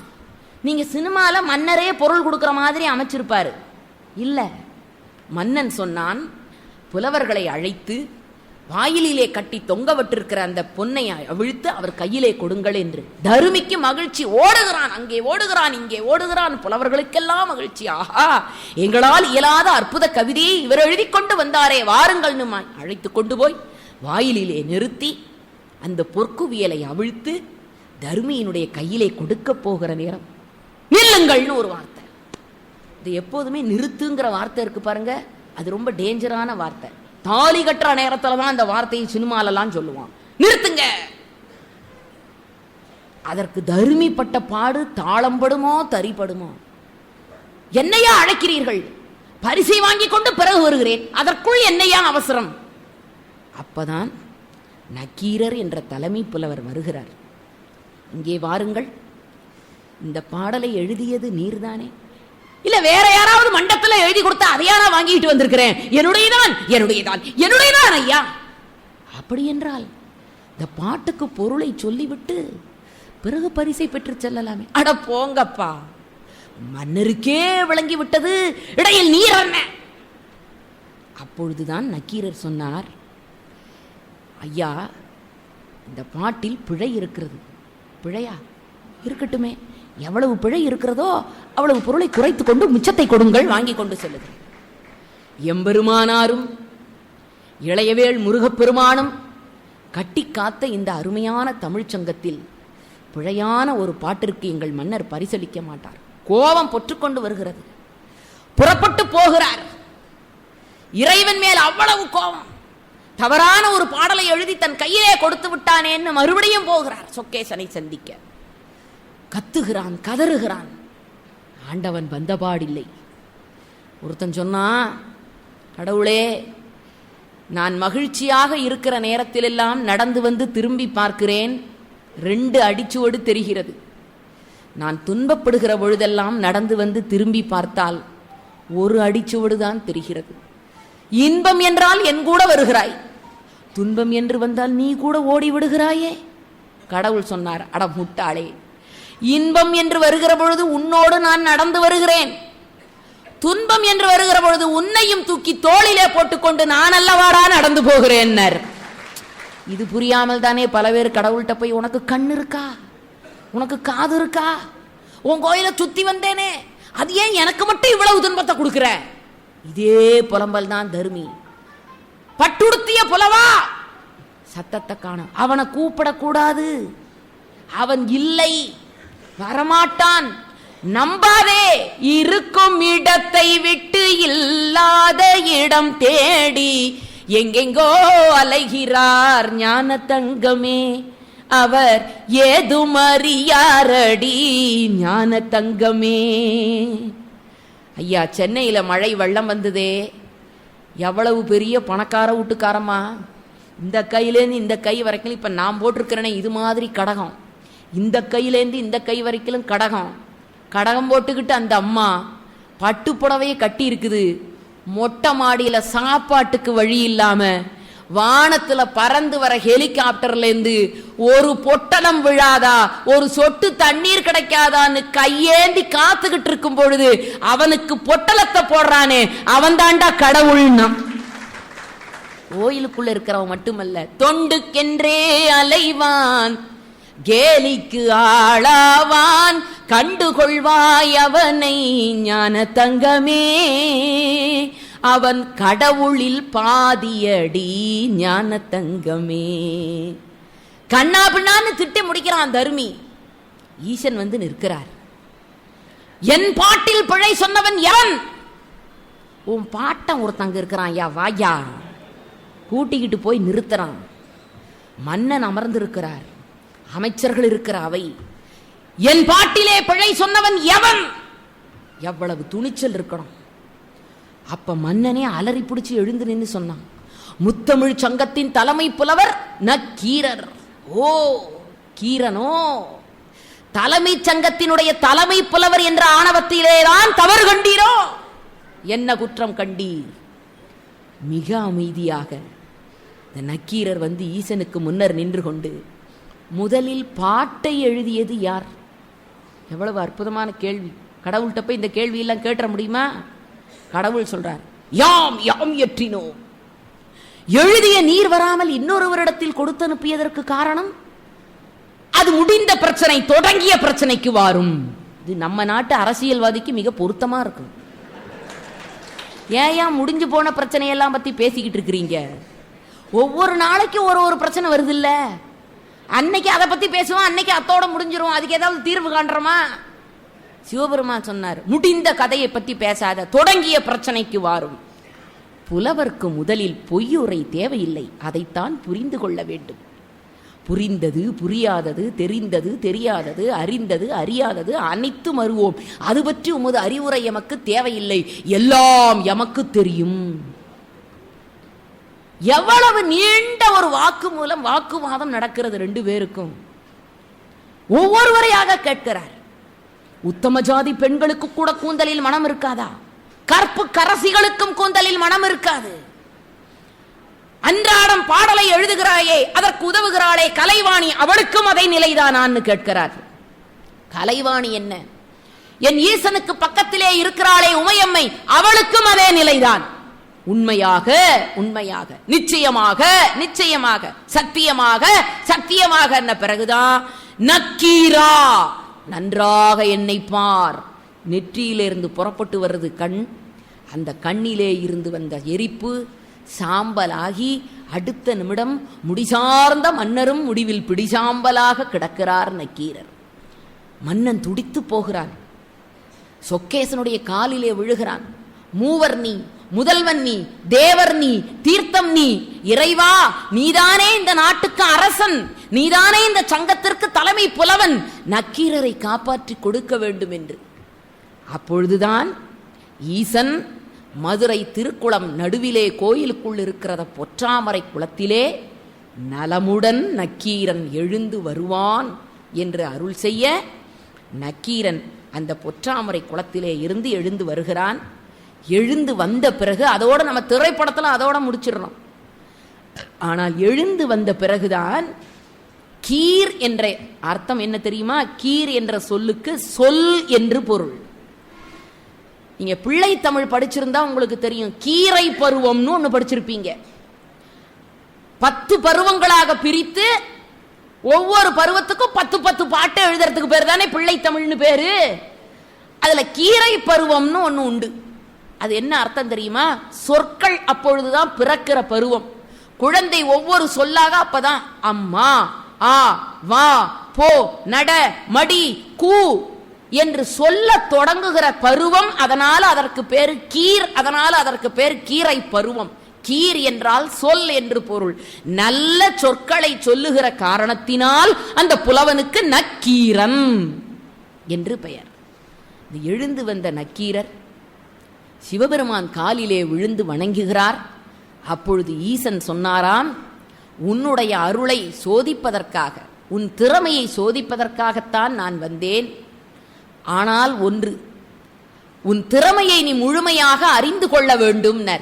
அப்பதான் உமையம்மை பக்கத்தில் இருந்து சொன்னாள், நக்கீரனுக்கு யார் நல்ல இலக்கணத்தை போதிப்பதற்கு உரியவர்கள்னு. அந்த நேரத்திலேதான் அகத்திய முனிவரை அழைத்து, அகத்திய முனிவர் மூலமாக தமிழும் இலக்கணமும் நக்கீரருக்கு போதிக்கப்பட்டு அதை உள்வாங்கிக் கொண்ட நக்கீரர் தான் திருமுருகாற்றுப்படை என்று சொல்லக்கூடிய அற்புதமான ஒரு நூலை எழுதினார். அதற்கடுத்தபடியாக கைலை பாதி, காலத்தி பாதி, கோப பிரசாதம், திருவெழுகூற்று இருக்கை, பெருந்தேவ பாணி, இதெல்லாம் திருமுறைகளை படித்தவர்களுக்கு நன்றாக தெரியும். 11ஆம் திருமுறைன்னு ஒன்று உண்டு. அந்த 11ஆம் திருமுறையில நக்கீர தேவநாயனார் எழுதிய கைலை பாதி, காலத்தி பாதி, பெருந்தேவ பாணி, திரு எழுகூற்று இருக்கை, கோப பிரசாதம் என்ற நூல்களையெல்லாம் தயவு செய்து படியுங்கள். அதிலே சொல்லப்பட்டிருக்கிற கருத்துக்கள் எல்லாம் சமுதாயத்திற்கு பயனுடைய கருத்துக்கள். அதையெல்லாம் எழுதத் தொடங்கி இறைவனுடைய அருளை முழுமையாக பெற்ற சிறப்பு நக்கீரருக்கு இருந்த காரணத்தினால்தான் நலமுடன் எழுந்துவா என்று அந்த நமச்சிவாயத்தாலே சொன்ன வார்த்தையே நக்கீரருக்கு வார்த்தையாக அமைந்தது. அதையே உங்களுக்கும் வார்த்தையாக சொல்லி, சான்றோர் பெருமக்களே, இந்த புத்தாண்டில் பழையவெல்லாம் போகட்டும், அழிந்து ஒழியட்டும், நலமுடன் நீங்கள் எழுந்து வர வேண்டும் என்பதற்காக, வாழ்க்கையிலே புத்துயிரை பெற வேண்டும் என்பதற்காகத்தான் இந்த ஒரு வாய்ப்பை எனக்கு கொடுத்தார்கள். பெரிய மலையடிவாரத்தில் நிறைய கற்கள் குவிந்து கிடந்தன. சிற்பி ஒருவன் போனான், செதுக்க தொடங்கினான். ஒரு கல்லை எடுத்தான், அந்த கல் பேசியது.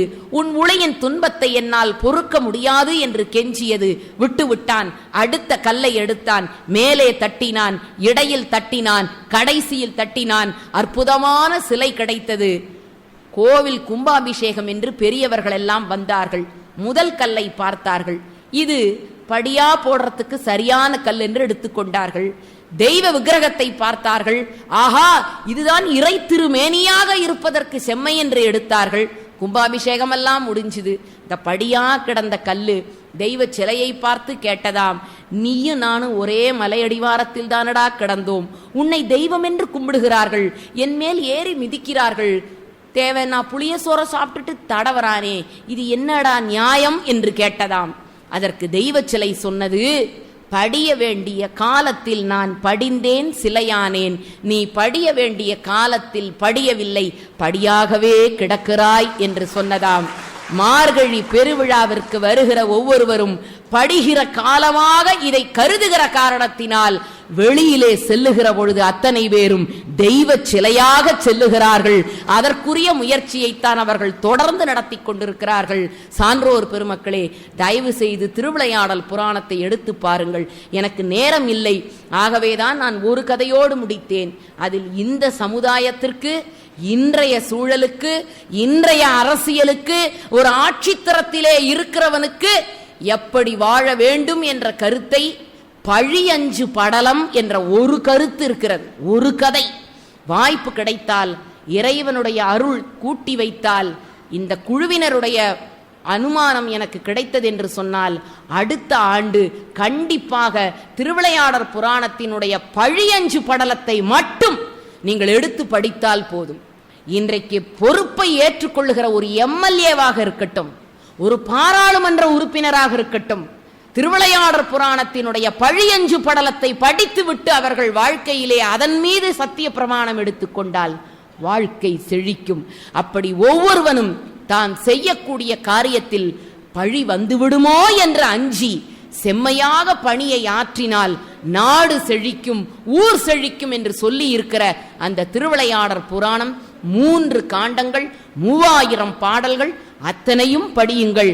வாழ்க்கையிலே இயன்றதை நீங்கள் பின்பற்றி செம்மாந்த நிலைக்கு உயர வேண்டும் என்று சொல்லி, தீங்கின்றி நாடெல்லாம் திங்கள் மும்மாறி பெய்து ஓங்கு பெரும் சென்னல் ஊடுகயலுகள பூங்குவளை போதில் பொறிவண்டு கண் படுப்ப தேங்காதே புக்கிருந்து சீர்த்த முலை பற்றி வாங்க குடம் நிறைக்கும் வள்ளல் பெரும் பசுக்கள் நீங்காத செல்வம் நிறைந்தேலோரெம்பாவாய்.